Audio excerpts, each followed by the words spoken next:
Recibimos con muchísimo gusto a Edison Lanza, doctor, quien además es relator especial para la libertad de expresión de la Comisión Interamericana de Derechos Humanos, que nos recibe desde Washington. Lanza, bienvenido, gracias por estos minutos para Informe Capital.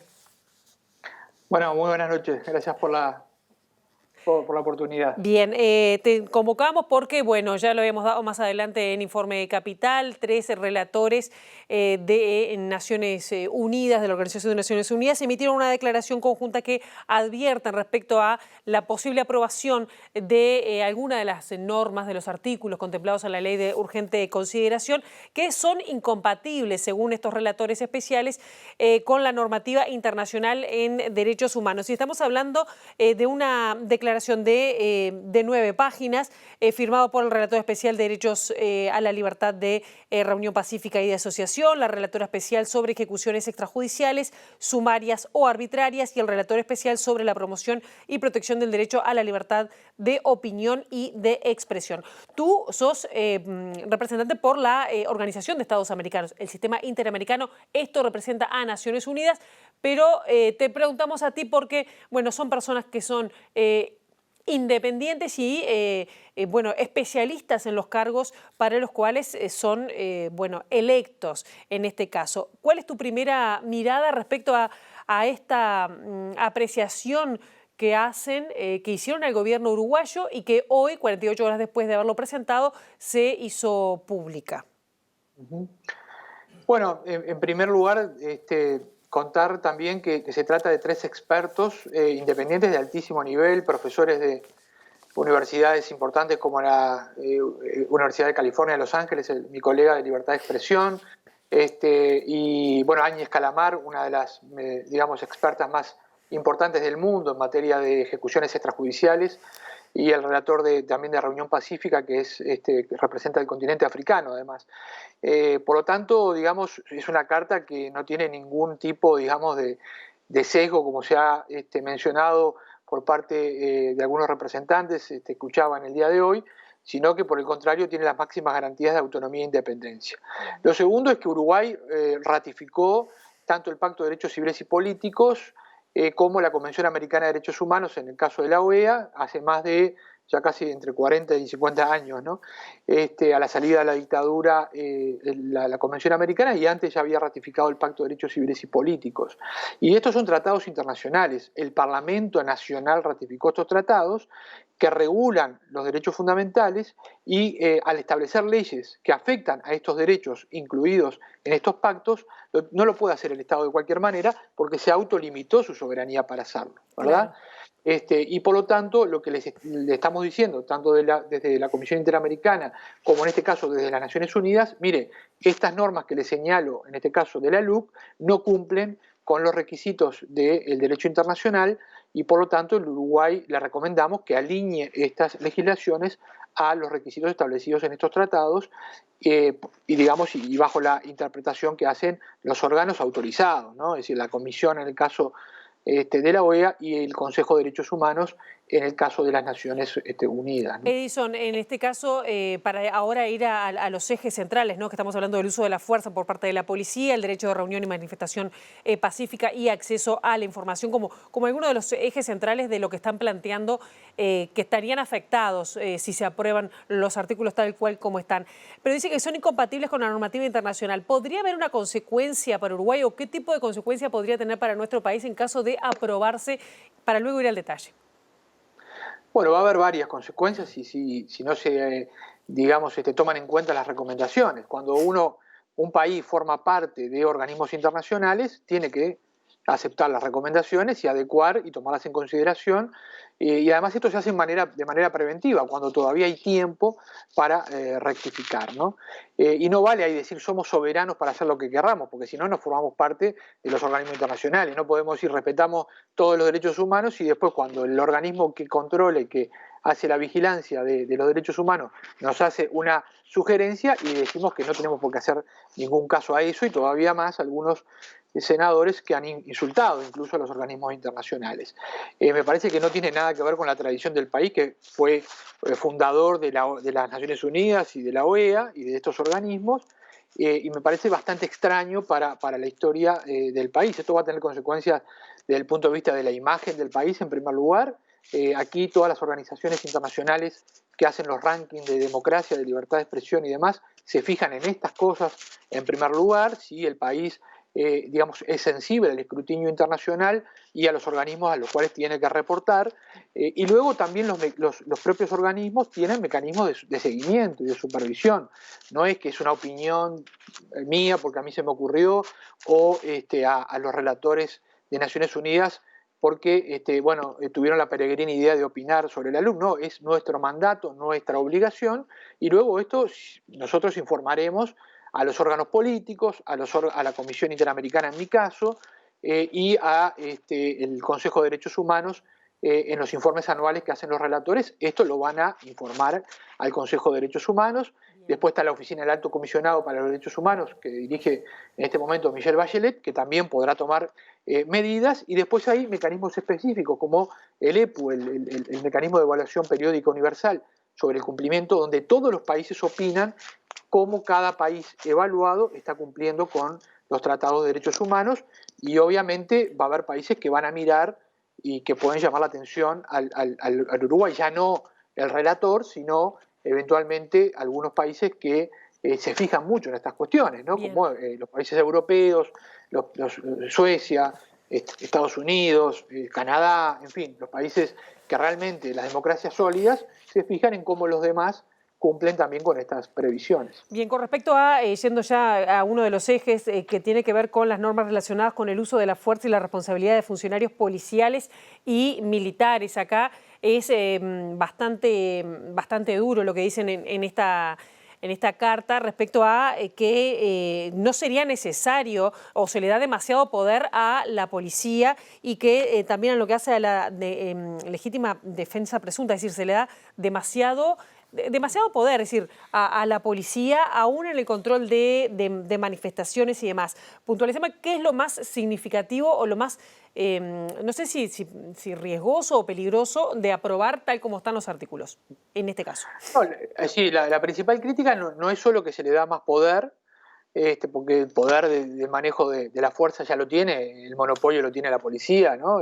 Para la seguridad nacional, para la seguridad pública, perdón, sino que se le otorga impunidad al actuar de la policía, cosa que hoy no sería necesaria, no es necesaria de acuerdo a, obviamente, el derecho internacional de los derechos humanos. Es decir, porque si yo le digo a la policía, básicamente, bueno, usted puede actuar digamos, como quiera, básicamente, y las familias de una posible víctima de un abuso policial van a tener que probar ellas que usted abusó del poder estatal, con todo el poder que tienen muchas veces las policías, incluso cuando actúan mal, para ocultar y para darle impunidad a sus propios integrantes.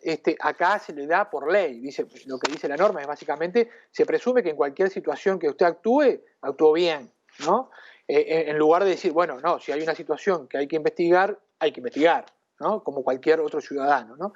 Entonces lo que dice la relatora para ejecuciones extrajudiciales es que es una norma muy peligrosa, que la inversión de la carga de la prueba afecta incluso el derecho a la vida de las personas en el país, y que se genera una suerte, digamos, de impunidad adelantada a la policía, ¿no?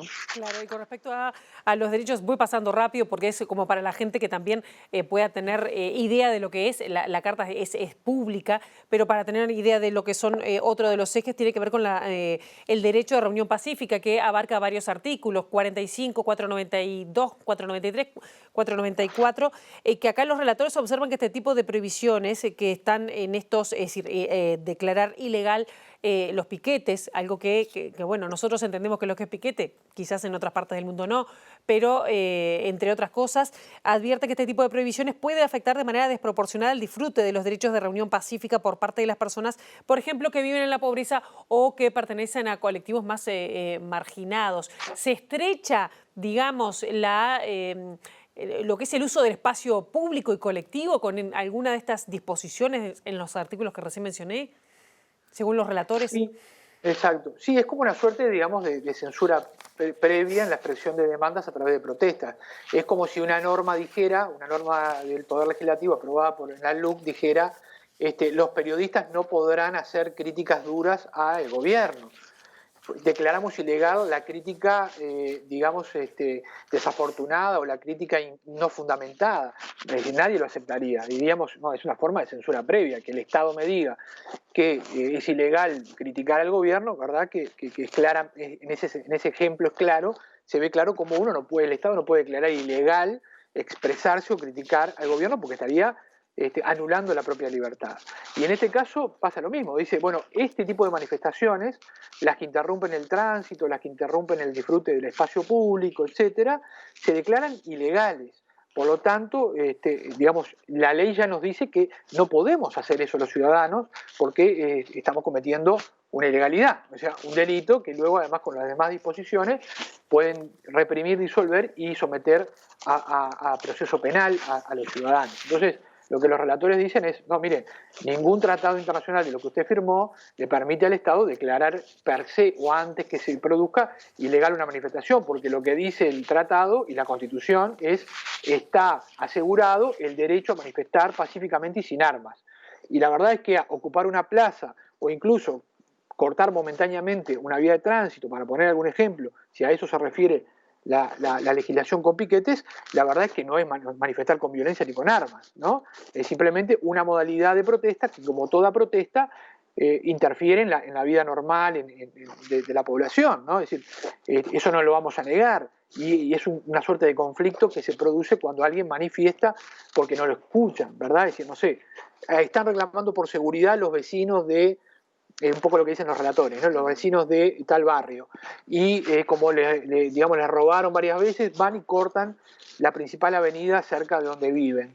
Que van a ir presos, o sea, por hacer eso lo que nos están queriendo, o le están diciendo al Estado es, tengo una necesidad de que me escuche y de que me atienda y de que pueda participar en la vida política y en lo que requiere, ¿no? Entonces, esta fórmula no se ajusta a cómo se garantiza el derecho a la protesta en el derecho internacional. Bien, Edison, nos quedan 3 minutos y quería preguntarte sobre un punto más respecto a esta carta de los 3 relatores de Naciones Unidas, para luego ir a uno más específico tuyo. Tiene que ver en este último caso con el tema de la libertad de expresión, que se crean nuevas categorías de información reservada y secreta. Esto no es algo que importe solo a los periodistas, sino a la sociedad. ¿Cuál es el punto central de esto? En un minuto, así voy a lo tuyo propiamente dicho. Bueno, es parecido a lo anterior. O sea, la ley declara que toda la información que tenga el servicio de inteligencia, por ley es secreta. Y nadie la puede ni solicitar, ni se puede, digamos, revisar por una orden judicial, como ocurre hasta hoy con todos los pedidos de acceso a la información pública, dado que la información es del pueblo. Es decir, lo que administran los representantes del pueblo es bienes, servicios, derechos que son de la población y que los delegamos en representación. Y por lo tanto los relatores le dicen claramente, me dicen, no, usted no puede declarar por ley que hay un tipo de información, una categoría de información que la gente nunca va a poder acceder, ni aunque haya un alto interés público, ni aunque haya un hecho de corrupción involucrado, ni aunque haya una violación a un derecho humano involucrada, la población no la va a poder ver. Por ley es secreta, eso no puede ser. Bien, yo dejaría esto por acá. Esto tiene un plazo, me imagino, para responder. Igual es importante, ¿no?, este pronunciamiento de los 3 relatores. En este caso, tú hiciste algunas puntualizaciones, una carta que también enviaste al Parlamento, si no me equivoco, con cuestionamientos similares o advirtiendo de que también eran incompatibles con los derechos humanos fundamentales consagrados en la Carta Interamericana, ¿no?, aprobada por Uruguay. Pero el 20 de mayo, y a eso te pregunto, la Comisión Interamericana de Derechos Humanos también hizo una serie de puntualizaciones dirigidas al canciller de la República, Ernesto Talvi, respecto a algunos aspectos que coincide con estos artículos que recién mencionabas de la Ley de Urgente Consideración. Y el plazo para responder, según la Carta de la OEA, vencía el 9 de junio. ¿Hubo respuesta a estos cuestionamientos a la LUC? A la Comisión Interamericana de Derechos Humanos de parte de Uruguay? Y si hubo respuesta, que el plazo vencía hace 2 días, ¿cuál fue? Bueno, hubo una respuesta formal, pero en lo sustantivo diría que no hubo respuesta. Es decir, el canciller envió una misiva donde dice que ha recibido nuestra nota, que la ha tramitado a el Parlamento y que ahora en el momento la LUC se encontraba a discusión del Parlamento, que el Parlamento deberá decidir. Sin embargo, yo creo que el Poder Ejecutivo y la Cancillería son los custodios también de alguna manera del derecho internacional y de las relaciones internacionales, y les preguntaba cuál era la opinión sustantiva de la adecuación justamente de las normas que estaban en estudio del Parlamento respecto al derecho internacional, porque la Cancillería puede hacerle llegar al Parlamento su parecer, me puede decir, mire, el Parlamento obviamente decide, pero nosotros entendemos y hicimos al Parlamento esta puntualización, entendemos que no se cumple plenamente con la legislación internacional, etcétera, etcétera. Sin embargo, no hay ninguna referencia, simplemente se me dice que se recibió mi nota, que se envió al Parlamento, y no se me responde las preguntas sobre el tema de fondo y sustantivo que hicimos. ¿Se va a insistir? Bueno, yo lamento la verdad, parece ser un diálogo un poco de sordos, porque la verdad como soy uruguayo, quiero mi país y me gustaría que Uruguay siguiera entre las 20 democracias más plenas, antes de que la LUC se enviara al Parlamento, cuando salió el primer borrador en febrero, yo al gobierno, con toda mi mejor buena voluntad, le hice llegar algunas primeras reflexiones, algunas se atendieron, hay que decirlo, lo que tenía que ver con el derecho al olvido, que era una cosa también bastante peligrosa para la libertad de expresión, pero este conjunto que hoy estamos discutiendo siguió adelante. Y luego mandé una carta muy fundada, no hago cuestión, digamos, de las decisiones, obviamente, políticas, pero sí diciendo, miren, cuando se regulan derechos y uno firma un tratado, tiene que cumplir con el tratado, tiene que estar adecuado y no está adecuado. Y bueno, la verdad es que no hubo un cambio sustantivo en el Senado respecto a esas discusiones y ahora viene esta carta de Naciones Unidas en la que obviamente no tengo nada que ver, Naciones Unidas obviamente tiene sus propios relatores y hace su propio análisis, pero que en lo sustantivo, digamos, coincide con lo que yo había mencionado. Entonces, en esta etapa, digamos, ojalá que en este debate público que hay y los medios de comunicación le han dado repercusión, reflexionen los señores legisladores y lo hagan saber. Luego también, obviamente, el presidente de la República tiene la facultad de vetar decisiones puntuales o legislación puntual, y yo creo que en este caso le pediría al presidente de la República que mire estos dictámenes y este análisis que hace la Comisión Interamericana y las Naciones Unidas y que, digamos, ejerza su facultad respecto a las decisiones puntuales que podrían retirarse o, digamos, no aprobarse con la LUC, y eventualmente sí se pueden discutir tranquilamente porque obviamente si algunos países han establecido mecanismos de diálogo primero y de participación para luego pasar en casos, digamos, extremos o donde haya una interrupción que afecte la seguridad, que afecte, en fin, la salud o en fin, el derecho a la circulación o la producción del país. Bueno, se puede proceder con una medida rápida judicial a disolver una suerte de obstrucción a una vía pública, de piquete, pero no declarando ilegal desde antes cualquier tipo de manifestación en la calle. Bien. Eison Lanza, relator especial para la libertad de expresión de la OEA, muchísimas gracias por estos minutos para Informe Capital desde Washington. Gracias. Gracias a ustedes. Saludos. Hasta luego.